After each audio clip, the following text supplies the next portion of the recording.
Hey everybody, welcome to another book talk. Today I am going to be talking about one of my favorite books, which is The Princess Bride by William Goldman. Before I get into the book, I do want to let you know something, well, maybe a couple things, exactly. So one is that I recently fell and broke my ankle. So if I'm squitching uncomfortably, it's because it's not that it hurts so much as that scooting around on my nifty key scooter over here creates some like hip displacement / spine displacement. So I try to sort of wiggle that out when I sit. And then also there's not really a way to set it completely comfortably. Like it'll be comfortable for a little bit and then I'll be like, oh, nope, gotta move it. And you move it carefully because you don't want to damage it. Or at least I don't, because that sucked. Anyway, I'm doing okay. And I have my next checkup in a little bit less than a week. And hopefully they will say I can get out of the splint and into a boot, which can be removed so that I can like wash my foot. Really looking forward to that. And hopefully they will also say that I do not need further surgery because, again, that would suck. So, The Princess Bride, the book by William Goldman. If you have not read this, like, read it because it's really good. But also maybe don't watch the rest of this video because there's going to be spoilers for the book. Even if you have seen the movie, which a lot of people have, they've seen the movie, but they haven't read the book. There's more in the book than is in the movie, which is the case for a lot of books that were books before they were movies. And I'm going to be talking about some of that. So spoilers galore all over the place here with this book. So just be warned, if you go ahead, I'm going to be talking about things and then I am normally a very spoiler happy person. But I think there are some of the things that I'm going to talk about with this book that it's just not the same the second, third, fourth time, when you read it as experiencing it for the first time, especially if you've seen the movie and that scene's not in there or that part of it's not in there. So the first time that I read this book, I don't remember if I had seen the movie first or if I hadn't. I honestly don't remember. But I do remember one of the things that is different between the book and the movie. It's still a frame story in which this is effectively, it's by S. Morgenstern, but this is the Good Parts version, edited by William Goldman. Okay, and so here's the first big spoiler. There's no S. Morgenstern, guys. I'm sorry. I did not know this. Now I figured out that William Goldman wrote it. So I think I was in maybe junior high or high school when I read this. But I didn't figure out that it was complete fiction until I was in college. And someone told me. And I was just like, oh, huh. I figured, there is no country of Florin and Gilder, but Florin and Gilder are both currencies. So I thought it was sort of a political roman à clef, and it was sort of like a fictionalized version of possibly actual historical events in a broad sense. Because there have been monarchies that have gone to war over, people going missing and, bloodlines and things like that. I was like, okay, maybe this is part of world history that I don't know about. Some sort of, small European nation or even within a nation that these aren't actually nations. And it's just, to cover fictionalizing it and, but no, apparently it's all made up. So yeah, I didn't know that. It reads like something that, minus all the interesting parts, actually could have happened. The frame story, I think it's better in the book than it is in the movie. And one of the reasons for that, despite Peter Falk's wonderful performance, one of the reasons for that is Goldman's narrative voice. I love how self-deprecating he is. I love just the way it's like he's talking to you, the vignette about Sandy Sterling, that he's on the phone with his wife trying to get this book for his son because his son is turning 10, and that was when his father read it to him. He's trying to get it to, and there's this good-looking girl swimming by in the pool, and she's like, oh, you're a screenwriter, aren't you? And she's making eyes at him as he's on the phone with his wife, and he's like, yeah. And so anyway, he's like, we can talk. And she's like, aren't you writing the screenplay for thus and such? And he's like, yeah. She's like, I'd love to talk to you about that. It sounds like such a great role. And so there's the implication that maybe she wants to do more than talk. And he's like, yeah, that'd be great. Let me just finish this phone conversation. And he's trying to tell his wife, this is the book I want. It's, The Princess Bride by S. Morgenstern. It's a classic. Look it up. And his wife's like, are you sure this doesn't, I'm having trouble finding this. And of course, this is, back in the 80s, before like the internet was everywhere. And so it ends with, the girl in the pool continuing to do laps, and she's looking over at him less. And when she looks over at him, she's looking more and more ticked off. And finally she gets up, dries off, and leaves. And it ends with, sorry, Sandy. Bye, Sandy. Because he can't get rid of this voice. This is the 30th anniversary edition, which also includes the introduction to the 25th anniversary edition, which is post-movie. And so throughout, it also includes additional information about, making the movie and the casting and some of the things that went on set. And it's just great stories. There's 2 introductions before the beginning of the book, and it has one of my favorite opening sentences when you actually get to the beginning of the book, which is, this is my favorite book in all the world, though I have never read it. So immediately we establish a first-person narrator, and you're curious, how can this be your favorite book in the world if you've never read it? And so it gets to the whole story of his father having read it to him when he was young, and then he wants to get it for his son. He's just going to get it for him because he's in the middle of working on this movie, and he can't be there for his son's 10th birthday. And his son's like, whatever, I just, I want a new bike and this dumb book. And so his son tells him that he tried to read the book and it sucked. And he's like, I know you liked the book. It was really meaningful for you and you wanted me to like the book. And I tried, but I just couldn't get past the second chapter and all of the, the begats. And he's like, the begats, what are you talking about? And he starts reading the book that he had given to his son. And it's actually this, dense historical novel. And he's like, he realized that his dad just read him the good parts. And so he decides to go through and he talks to his editor and gets permissions to write a good parts version of S. Morgenstern's classic, which is not a children's book, but he writes a kid's version of it as this. All of that's fiction. Okay. Which, I already said that, but yeah. It's like this whole involved frame story, and it's so good. I have no idea, what he drew on. Does he have a son? I don't know. I don't know if he's got a son. I've never actually looked that up. He talks about getting sick with pneumonia, and so yeah, he in the book he's got pneumonia, and his dad reads to him, and it's so good. And it, his dad reading him this book is what got him interested in stories, and of course now he's freaking Goldman. So there's a lot that you just miss out on with the movie. All of that is gone. Peter Falk and Fred Savage are great, but not as great. And that's kind of what I think about the book in general, as far as the book versus the movie.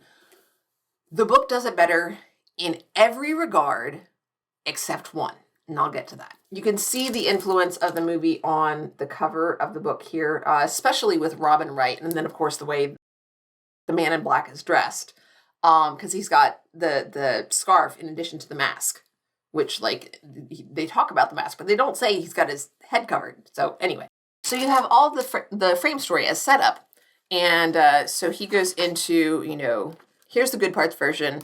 S. Morgenstern wrote it. My father read it to me, and now I give it to you. Da-da-da-da. So, and the story within the story begins like this. The year that Buttercup was born, the most beautiful woman in the world was a French scullery maid named Annette. Annette worked in Paris for the Duke and Duchess de Guise, and it did not escape the Duke's notice that someone extraordinary was polishing the pewter. The Duke's notice did not escape the notice of the Duchess either, who was not very beautiful and not very rich, but plenty smart. The Duchess set about studying Annette and shortly found her adversary's tragic flaw: chocolate. Armed now, the Duchess set to work. The Palace de Guise turned into a candy castle. Everywhere you looked, bonbons. There were piles of chocolate-covered mints in the drawing rooms, baskets of chocolate-covered nougats in the parlors. Annette never had a chance. Inside of a season, she went from delicate to whopping, and the Duke never glanced in her direction without sad bewilderment clouding his eyes. Annette, it might be noted, seemed only cheerier throughout her enlargement. I mean, how can you not love that? So the story overall is about how Buttercup is this otherwise completely ordinary person, this ordinary woman who happens to be the most beautiful woman in the world. And the farm boy, she lives on a farm, and they have one servant, who works the farm, and he falls in love with her. And and she ends up falling in love with him. Things come between them, and that's it. That's the story. Things come between them. So, things including the prince of the country finding out that she is the most beautiful woman in the world, and therefore deciding that he's going to marry her because she's the most beautiful girl around. That makes her the best. And don't I deserve the best? Wow, that sounds really familiar for some reason. So she says that she doesn't want to marry him because she's already in love with somebody else, and she has sworn that she will never love another. The prince says, I didn't ask you to love me, I just asked you to marry me. And gosh, it's complicated. By this point, the guy that she loved, he's been murdered by pirates. Which from the movie you might remember, Murdered by Pirates is good. So she's free to marry, but she doesn't want to because she's sworn never to love. And so the prince says, well, you don't have to love me. I just wanted to get married with you. And she's like, oh, okay. So that's it. She's like, we can get married. I don't have to love you. So that's okay. And I think that's one of the things that's left out in the movie. And I think it's important because that's part of her decision. And, later on, Wesley brings it up and kind of throws it in her face. And he says, you agreed to marry somebody else and we were in love. And she's like, well, you were dead. And she's like, but you loved me. And he totally ignores the fact that she doesn't love this prince and he was dead. So anyhow, in the interim, she gets kidnapped by Vizzini, the evil Sicilian, and his accomplices / henchmen, Fezzik, the strongest man in the world, and Indigo, the master swordsman, who is not as much of a master anymore because now he's drunk. And so then they are foiled by the man in black, who turns out to be the dreaded Private Roberts, who turns out to be Wesley, who's the man that she was in love with.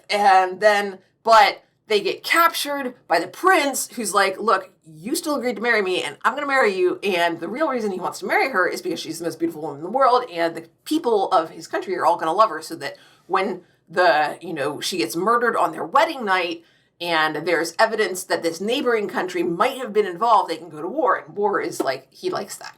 So it's all about this, not all about, but the prince's involvement is all about he wants to go to war because he thinks it's fun. Seriously. It's not for profit. It's just because he enjoys it.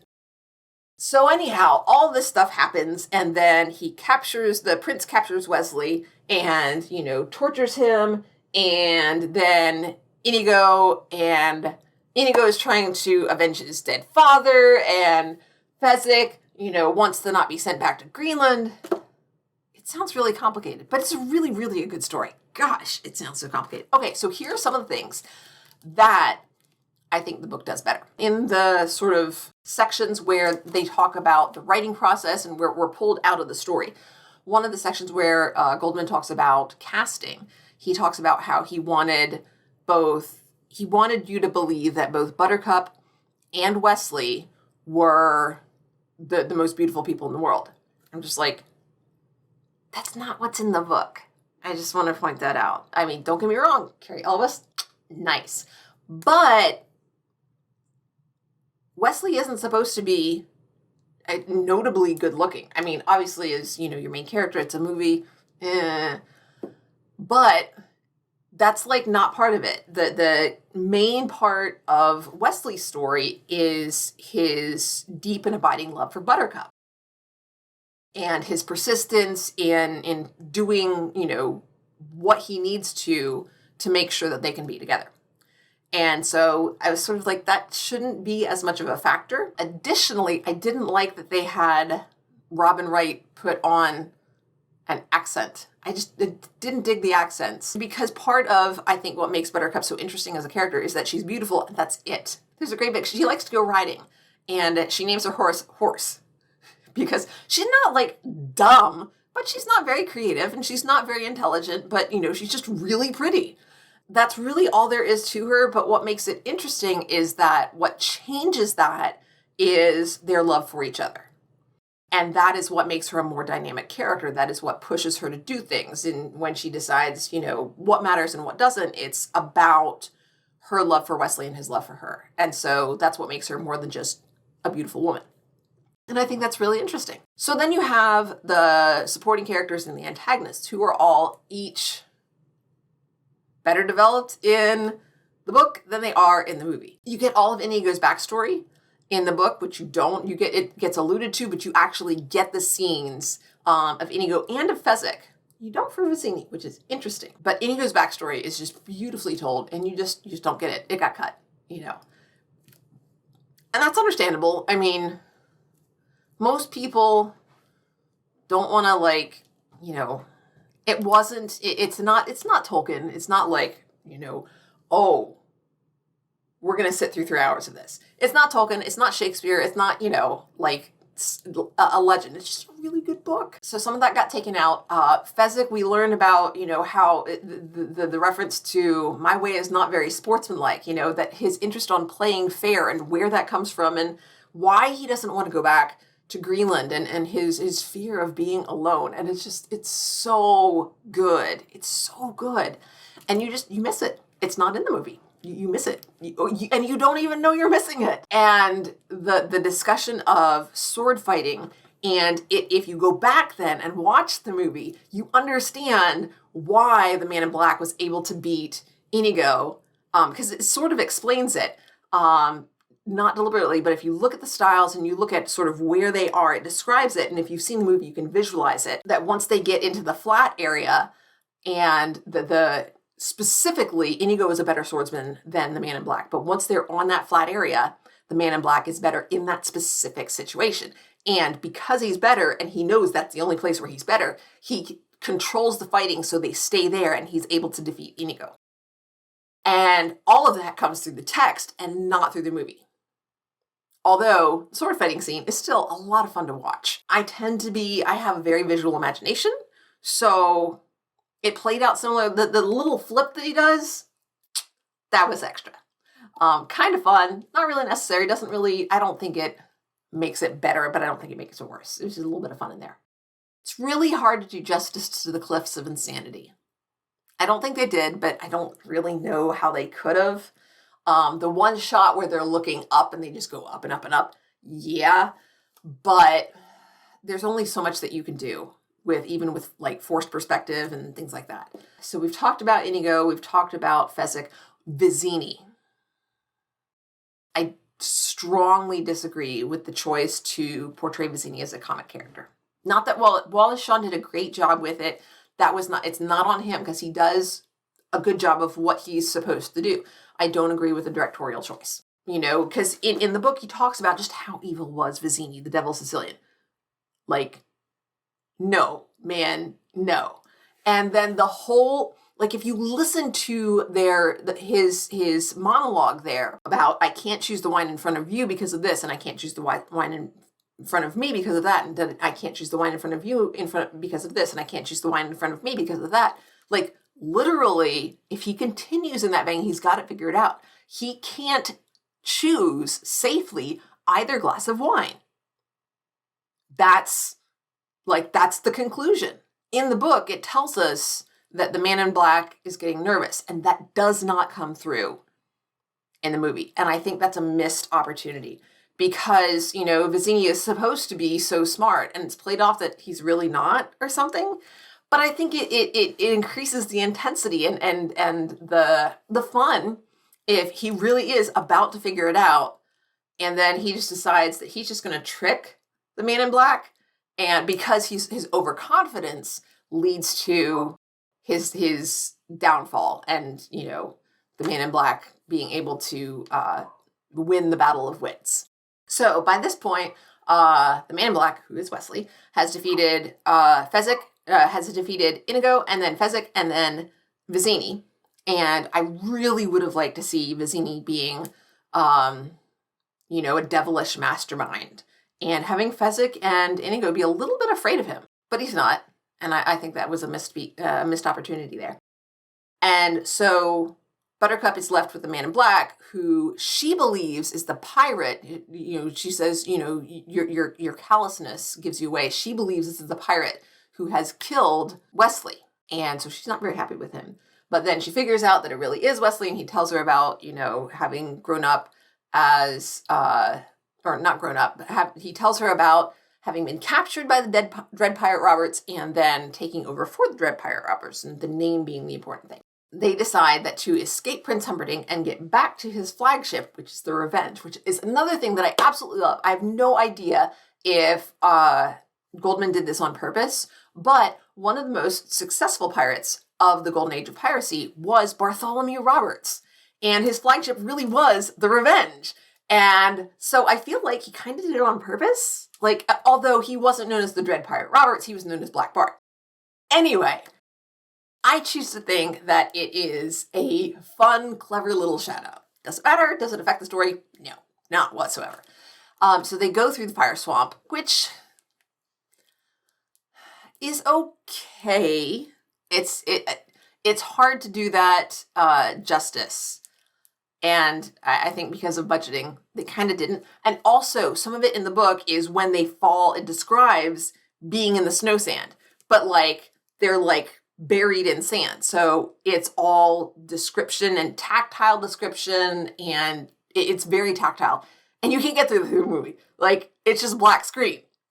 How are you going to do that with a movie? So they had to cut that. And it's a really, there are other people and things that have been in there, and they're just sort of sifting through this wispy, airy sand. And Wesley's trying to reach Buttercup, and he grabs a skeleton's hand, and it's bony, and he goes to scream, and the sand gets in his throat. And anyway, it's really good. And it's just, they can't have it in the movie because it doesn't work in a visual medium.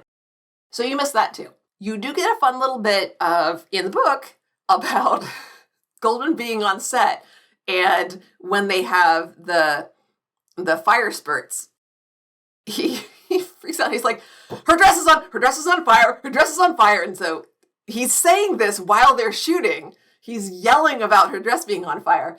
And so Rob says cut, and he goes over and he says, Bill, her dress is supposed to be on fire. Which I love because, he should know that. He wrote the story. But it's just a lovely little bit that, again, you don't get in the movie. But you can sort of, picture it. So this is the big one. They come out of the fire swamp, and they weren't fast enough. Humperdinck and Count Reuben are there waiting for them. Already there. And so Wesley says, well, we can just go back into the fire swamp. We can hang out there because y'all ain't going to get us.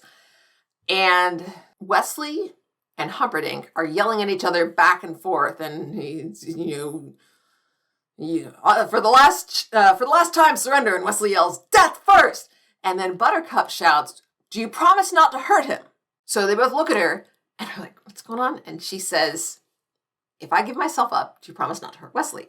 So Prince Humperdinck promises that he won't hurt Wesley. And Buttercup says, well, there you go. It's best we're going to get. She says, you can't ask for more than that, and that's the truth. The truth, said Wesley, is that you would rather live with your prince than die with your love. And she says, I would rather live than die. I admit it. We were talking of love, madam. There was a long pause. Then Buttercup said it. I can live without love.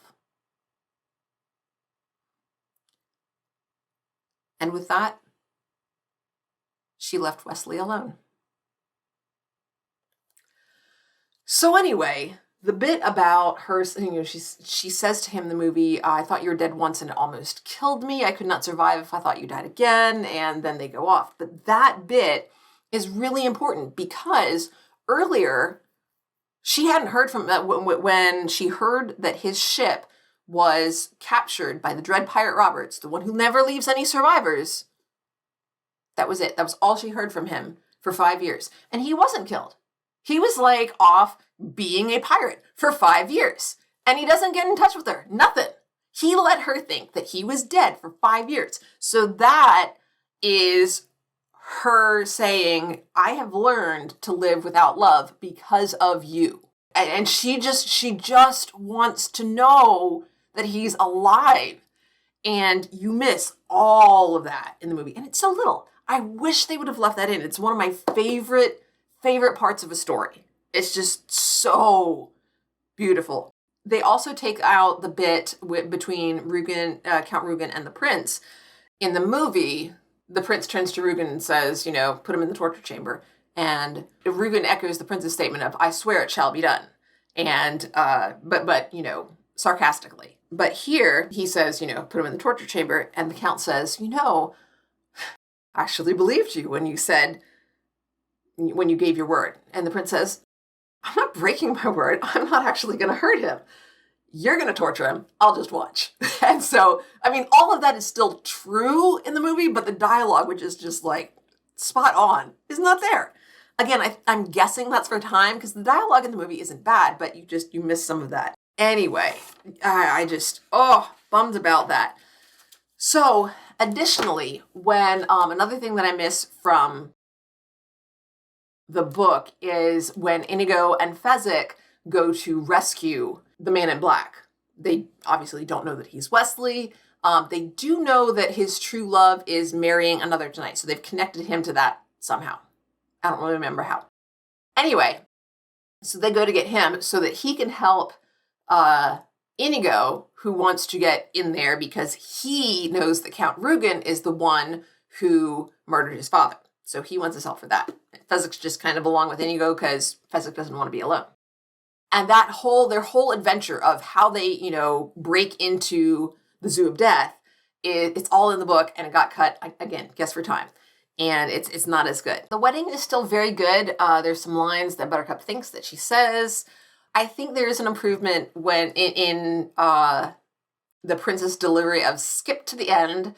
His tension there is good. And of course, Mowage is silly and fun. It fits the tone of the movie, but I don't think there's anything lost because it's not in the book. The next thing that I think is better in the book is the confrontation between Indigo and Count Reuben. Count Reuben effectively defeats him, but we get a scene between Indigo and his hallucination of / the ghost of his father. It was 5:42 when Indigo whispered, I'm sorry, father. Count Reuben heard the words, but nothing really connected until he saw the sword held in Indigo's hand. You're that little Spanish brat I taught a lesson to, he said, coming closer now, examining the scars. It's simply incredible. Have you been chasing me all these years only to fail now? I think that's the worst thing I've ever heard of. How marvelous. Indigo could say nothing. The blood fauceted from his stomach. Look at that word. You don't get that in the movie. Lovely use of words. Count Reuben drew his sword. Sorry, father. I'm sorry. I don't want your sorry. My name is Domingo Montoya, and I died for that sword, and you can keep your sorry. If you were going to fail, why didn't you fail years ago and let me rest in peace? And so then he starts getting, complaints from all the masters that he studies under. Macpherson was after him too. Spaniards. I should never have tried to teach a Spaniard. They're dumb. They forget. What do you do with a wound? How many times did I teach you? What do you do with a wound? Cover it, Indigo said, and he pulled the knife from his body and stuffed his left fist into the bleeding. His eyes began to focus again, not perfectly, but enough to see the Count's blade as it approached his heart, and Indigo couldn't do much with the attack. Parry it vaguely, push the point of the blade into his left shoulder, where it did no unendurable harm. Count Reuben was a bit surprised that his point had been deflected, but there was nothing wrong with piercing a helpless man's shoulder. There was no hurry when you had him. Slowly, inch by inch, Indigo forced his body up the wall, using his legs just for pushing, letting the wall do the supporting that was necessary. Count Reuben struck again, but for any number of reasons, most probably because he hadn't expected the other man's movement, he missed the heart and had to be content with driving his blade through the Spaniard's left arm. Indigo didn't mind. He didn't even feel it. His right arm was where his interest lay, and he squeezed the handle, and there was strength in his hand, enough to flick out at the enemy. And Count Reuben hadn't expected that either, so he gave a little involuntary step back. He whispers, "Hello, my name is Indigo Montoya. You killed my father, prepared to die." And then I love the description here. He dug with his fist, and he didn't want to think what he was touching and pushing and holding into place, but for the first time, he felt able to try a move. So the six-fingered sword flashed forward, and there was a cut down one side of Count Reuben's cheek. And so the next bit continues, the same as it is in the movie. "Offer me money, everything," the Count said. "Power to, promise me that, all that I have and more, please. Offer me anything I ask for. Yes, yes, say it. I want Domingo Montoya, you..." Because this is PG-13, guys. And the six-fingered sword flashed again. The Count screamed. "That was to the left of your heart." Indigo struck again. Another scream. "That was below your heart. Can you guess what I'm doing?" "Cutting my heart out. You took mine when I was 10. I want yours now. We are lovers of justice, you and I. What could be more just than that?" The Count screamed one final time, then fell dead of fear. Like, I love it. I love it because, like, he doesn't get his revenge. He does. Count Reuben dies, but not at his hand, exactly, sort of, but not, that's not in there. And there's no real way to get that, squishing things back into place, but it's so gruesome and delightful. I love it so much. Oh, and we miss Buttercup saving the day. It's not in the movie. So they are stopped on the way out by the Brute Squad. She led the group toward Yellen. "The Count is dead. The Prince is in grave danger. Hurry now, and you may yet save him. All of you, go." Not a Brute moved. "They obey me," Yellen said, "and I am in charge of enforcement. And I," Buttercup said, a creature of infinite beauty and eyes that were starting to grow frightening, "I am the Queen!" There was no doubting her sincerity or power or capability for vengeance. She stared imperiously across the Brute Squad. "Save Humperdinck," one Brute said, and with that, they all dashed into the castle. "Save Humperdinck," Yellen said. The last one left, but clearly his heart wasn't in it. "Actually, that was something of a fib," Buttercup said, as they began to ride for freedom. "Seeing as the king hasn't officially resigned, but I thought I am the Queen sounded better than I am the princess." And that was so good. That was so good. Oh, I love it so much. So those are all the things that I like that were better about the book than the movie. Now, you may be wondering, if you remember, sorry, it's been a, bit, that I said that there was one thing that the movie did better. And that is when Buttercup is being kidnapped and she tries to escape. In the book, it is shark-infested waters. And what she hears is Vizzini cutting his arm and throwing the blood into the water. Then the sharks go mad. And that's when, she doesn't die right at this point. She's not eaten by the sharks. And in the movie, what she hears is this screaming. And Vizzini says, "You hear that? Those are the shrieking eels." And I'm just like, okay, shrieking eels, that's better than sharks. If you stuck with me this long, and it's been a while, I hope you will share with me some of your favorite moments from the book. It sounds, from all of the interviews that I've seen with the cast, everyone loved working on this movie. It was just fun. And you can see that in the movie. And that's one thing, obviously, you can't see in the book. And I really, really like watching movies, even if they're not,